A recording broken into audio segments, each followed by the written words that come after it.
Avec un chiffre d'affaires de 3,2 millions d'euros réalisé en 2008, cette SCOP redistribue son bénéfice à hauteur de 1 500 € net par an à chacun de ses 25 salariés.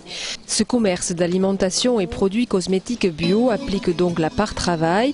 La somme est versée sur un compte bloqué pendant 5 ans et rémunérée à 6%.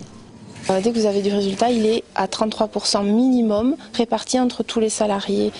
Salariés, je dis bien salariés, pas associés. C'est comme un 13e mois, suivant les entreprises, ça dépend du résultat. Des fois, ça peut même être 14, 15, 16 mois. À la différence d'une SA ou SARL classique, les salariés de la SCOP peuvent s'opposer à une décision du gérant ou d'un chef de service et le faire révoquer. Ici, ce n'est pas le patron qui décide et les salariés qui subissent. La SCOP prône le partage des décisions et échappe au conflit d'intérêts entre actionnaires et salariés. Autre intérêt, la non-imposition de la taxe professionnelle. Nous ne payons des impôts que sur les dividendes que l'on redistribue. Par contre, il y a des cotisations qui n'existent pas dans les autres structures. Après, je dirais que l'avantage, il n'est pas forcément financier, il est humain. Et le chef doit tenir compte de ses collaborateurs un peu plus, beaucoup plus même que dans une entreprise classique. En région Midi-Pyrénées, ce modèle économique séduit de plus en plus. 15 nouvelles SCOP fleurissent chaque année.